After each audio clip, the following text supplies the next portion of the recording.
Hello family, welcome back to milk packet. எல்லாரும் எப்படி இருக்கீங்க? வீட்ல எல்லாரும் சௌக்கியமா?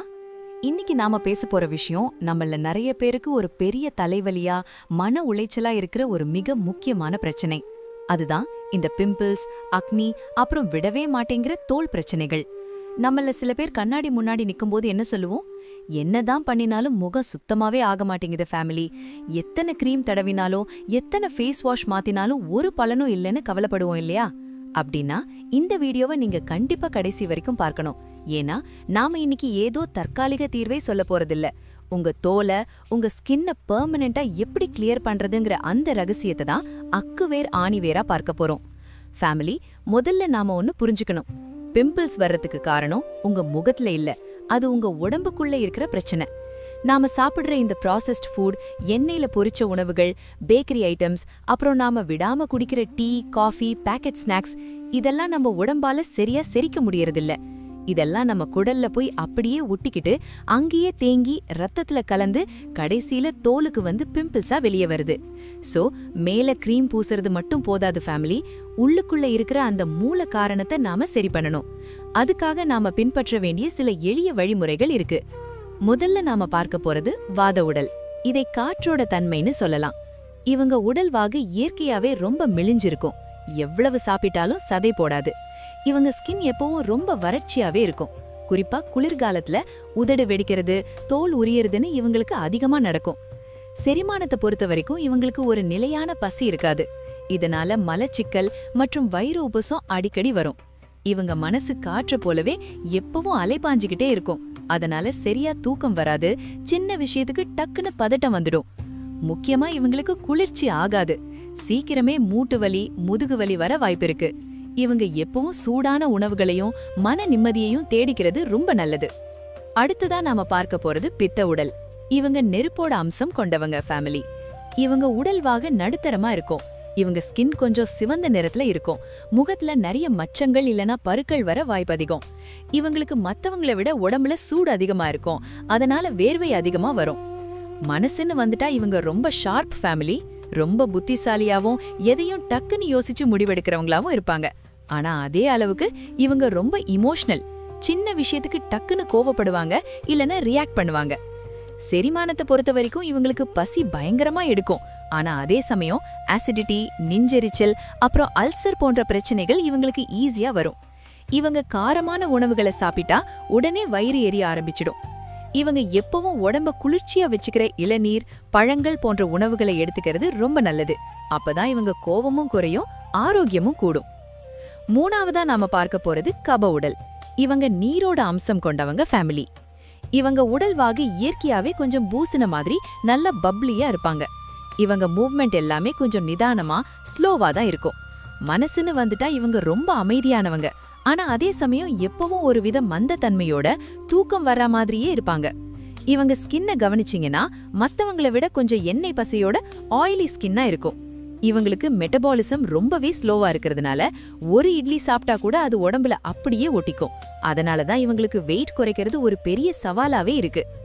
ஆரோக்கியத்தை பொறுத்த வரைக்கும் இவங்களுக்கு இந்த சளி, தும்மல், சைனஸ் போன்ற பிரச்சனைகள் விடாம கருப்பு மாதிரி அடிக்கடி வரும்.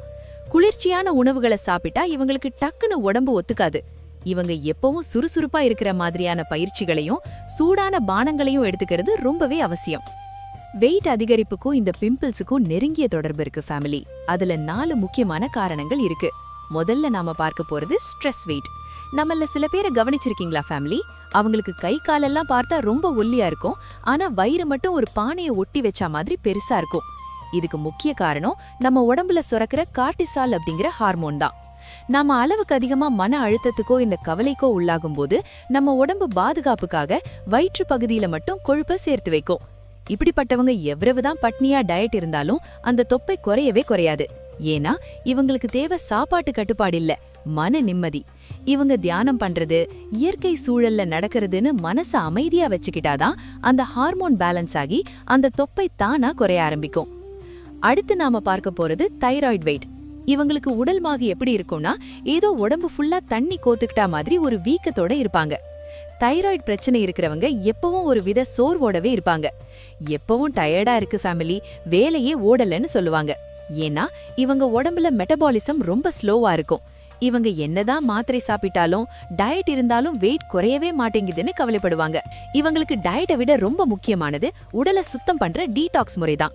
குடலையும் ரத்தத்தையும் கிளீன் பண்ணும்போதுதான் அந்த மெட்டபாலிசம் திரும்பவும் வேகம் எடுக்கும். அப்படி சிஸ்டமை ரீசெட் பண்ணா மட்டும்தான் இவங்களால அந்த பிடிவாதமான எடையை குறைக்க முடியும். மூணாவதா நாம பார்க்க போறது லிவர் வெயிட். இது பெரும்பாலும் நம்ம வீட்டு ஆண்களுக்கு வர்ற ஒரு பெரிய பிரச்சனை. ஃபேமிலி இவங்களுக்கு கை காலெல்லாம் நார்மலா தான் இருக்கும், ஆனா வயிறு மட்டும் ஒரு பெரிய குடம் மாதிரி முன்னாடி வந்து நிக்கும். இது ஏன் தெரியுமா? நைட்டு ரொம்ப லேட்டா சாப்பிடுறது, எண்ணெயில பொரிச்ச பலகாரங்களை அதிகமா எடுத்துக்கிறது, அப்புறம் அடிக்கடி மாத்திரைகள் போடுறதுனால நம்ம கல்லீரல் ரொம்பவே டயர்ட் ஆயிடும். இதனால கல்லீரல்ல கொழுப்பு சேர்ந்து தொப்பை வர ஆரம்பிச்சிடும். இவங்க பண்ண வேண்டியது ஒன்னே ஒண்ணுதான், லிவர் டீடாக்ஸ் பண்ணிட்டு நைட்டு 7 மணிக்கெல்லாம் சாப்பாடு முடிச்சுக்கிட்டு சீக்கிரம் தூங்கணும். லிவர் தன்னைத்தானே சரி பண்ணிக்கிட்டா அந்த பானை வயிறு தானா குறைஞ்சிடும். நாலாவதா நாம பார்க்க போறது ஹார்மோனல் வெயிட். இது முக்கியமா பெண்களுக்கு 40 வயசுக்கு மேல வரக்கூடிய ஒரு சவால். இந்த சமயத்துல உடம்புல ஈஸ்ட்ரஜன் ஹார்மோன் இம்பேலன்ஸ் ஆகிறதுனால வயிறு மற்றும் தொடை பகுதியில சதை டக்குன்னு போட ஆரம்பிக்கும். கூடவே மூட் ஸ்விங்ஸ், முடி கொட்டுறதுன்னு பல கஷ்டங்கள் வரும். இவங்களுக்கு பட்டினி கிடக்கிறது தீர்வாகாது ஃபேமிலி. அதுக்கு பதிலா ஹார்மோன்களை சீர் பண்ற காய்கறிகளையும் சரியான வாழ்வியல் முறைகளையும் பின்பற்றணும். ஹார்மோன்கள் எப்போ பேலன்ஸ் ஆகுதோ அப்பவே அந்த பிடிவாதமான சதையும் குறைய ஆரம்பிக்கும். இப்போ இந்த பிம்பிள்ஸ் பிரச்சனைகளை எல்லாம் வேரோட தீர்க்க உடலை உள்ளிருந்து சுத்தம் செய்ய 4 சிம்பிள் ஸ்டெப்ஸ் இருக்கு. இத மட்டும் நீங்க சரியா பின்பற்றினா பிம்பிள்ஸ் வர்றது நிக்கிறது மட்டும் இல்லாம தழும்புகள் கூட காணாம போயிடும். ஸ்டெப் 1, 16 மணி நேர விரதம். தினமும் 16 மணி நேரம் எந்த உணவும் இல்லாம உங்க வயித்துக்கு முழுமையான ரெஸ்ட் கொடுங்க. நம்ம உடம்பு செரிமான வேலையை நிறுத்தும் போதுதான் தேங்கி இருக்கிற அழுக்குகளை கிளீன் பண்ண அதுக்கு நேரம் கிடைக்கும். உதாரணமா, இரவு 7 மணிக்கு உணவு முடிச்சா அடுத்த நாள் காலை 11 மணி வரைக்கும் தண்ணி மட்டும் குடிங்க. இந்த 21 நாள் விரதத்துல உங்க ரத்தம் சுத்தமாகி முகம் இயற்கையாவே க்ளோ ஆகிறத நீங்களே பார்ப்பீங்க. Step 2, enema. குடல்ல பல வருஷமா ஒட்டிக்கிட்டு இருக்கிற கழிவை வெளியேற்ற இது ரொம்ப ரொம்ப அவசியம். குடல் சுத்தமே உடல் சுத்தம்னு சொல்லுவாங்க. உங்க மலக்குடல்ல கழிவுகள் தேங்கி அழுகும் போதுதான் அது ரத்தத்துல நச்சா கலந்து முகத்துல பிம்பிள்ஸா வருது. அதனால முதல் 21 நாள் தினமும் எனிமா எடுத்து குடலை சுத்தப்படுத்துங்க. அப்புறம் வாரத்துல ஒரு முறை அல்லது தேவைப்படும் போது மட்டும் பண்ணிக்கலாம். இது இயற்கையானது மற்றும் முற்றிலும் பாதுகாப்பானது. ஸ்டெப் 3, ஈரத்துணி கட்டு. ஒரு மெல்லிய காட்டன் துணிய ஜில்லுன்னு இருக்கிற தண்ணியில நனைச்சு பிழிஞ்சிட்டு வயிறு, கழுத்து மற்றும் நெற்றியில 30 நிமிஷம் சுத்தி வைங்க. இப்படி ஒரே நேரத்துல 3 இடத்துல கட்டும்போது உங்க உடம்புல ரத்த ஓட்டம் சீராகி நச்சுக்களை வெளியேற்றுற வேகம் பல மடங்கு அதிகரிக்கும். இது செரிமான உறுப்புகளை பலப்படுத்தும், ஹார்மோன் சமநிலையை உண்டாக்கும். இதன் மூலமா முகத்துல வர்ற கட்டிகள் தானாவே வத்த ஆரம்பிக்கும். ஸ்டெப் 4, தூய்மையான இயற்கை உணவு. உடலை சுத்தப்படுத்தினதுக்கு அப்புறம் மறுபடியும் நச்சுக்கள் சேராம இருக்க இந்த LWPW விதிகளை பின்பற்றுங்க. எல், லிவிங் ஃபுட், அதாவது உயிர்ச்சத்துள்ள உணவுகள். அடுப்புல வச்சு சமைக்காத பச்சை காய்கறிகள், பழங்கள் மற்றும் முளைக்கட்டிய தானியங்களை சாப்பிடுங்க. இதுல இருக்கிற என்சைம்கள் உங்க சருமத்தை புதுப்பிக்கும். W, ஹோல்சம், அதாவது இயற்கை உணவை சுத்திகரிக்காம, அதாவது ரிஃபைன் பண்ணாம அப்படியே முழுமையா சாப்பிடுங்க. பாலிஷ் செஞ்ச அரிசி, மைதாக்கு பதிலா தவிட நீக்காத தானியங்களை எடுத்துக்கோங்க. P, பிளான்ட் பேஸ்ட், அசைவம், முட்டை மற்றும் பால் பொருட்களை முற்றிலுமா தவிர்த்துருங்க. விலங்கு சார்ந்த உணவுகள் செரிக்க நேரம் ஆகும், அது ரத்தத்துல அமிலத்தன்மையை உண்டாக்கும். அதுக்கு பதிலா செடிகள்ல இருந்து வர்ற தாவர உணவுகளை மட்டும் எடுங்க. W, வாட்டர் ரிச், உங்க தட்டுல சரி பாதி நீர்ச்சத்து அதிகமா இருக்கிற காய் மற்றும் கனிகளா இருக்கட்டும். வெள்ளரிக்காய், பூசணிக்காய், சுரைக்காய்னு நீர்ச்சத்து அதிகமான உணவுகள் உங்க உடம்ப ஹைட்ரேட்டடா வச்சு நச்சுக்களை தண்ணி மூலமா வெளியேற்றிடும். உங்களுடைய டே பிளான் இப்படி இருக்கட்டும். காலையில வெள்ளை பூசணி சாறு, பிரேக்ஃபாஸ்டுக்கு பழங்கள், லஞ்சுக்கு தானியங்களோட நிறைய காய்கறிகள், டின்னருக்கு சூப் இல்லனா சாலட். கூடவே சில போனஸ் டிப்ஸ் ஃபேமிலி. முடிஞ்ச வரைக்கும் காட்டன் துணிகளை போடுங்க, அப்பதான் உங்க ஸ்கின் நல்லா மூச்சு விடும். அப்புறம் தினமும் ஒரு 20 நிமிஷம் சூரிய ஒளியில நில்லுங்க. சூரிய ஒளி உங்க துவாரங்களை திறந்து அழுக்க வெளியேற்ற உதவும். சன்ஸ்கிரீன் போடாதீங்க ஃபேமிலி. இவை எல்லாத்தையும் நீங்க ஃபாலோ பண்ணினா பிம்பிள்ஸ் பெர்மனண்டா காணாம போயிடும், ஸ்கின் பிரகாசமா ஆகும், மனசு அமைதியாகும். முடி கொட்டுறது, PCOD, தைராய்டுன்னு எல்லா பிரச்சனைகளும் சரியாக ஆரம்பிக்கும். ஏண்டா ஃபேமிலி, இந்த வீடியோ உங்களுக்கு பிடிச்சிருந்தா மத்தவங்களுக்கும் ஷேர் பண்ணுங்க. காமெண்ட்ல உங்க சந்தேகங்களை கேளுங்க. ஆரோக்கியமா இருப்போம், ஆனந்தமா வாழ்வோம்.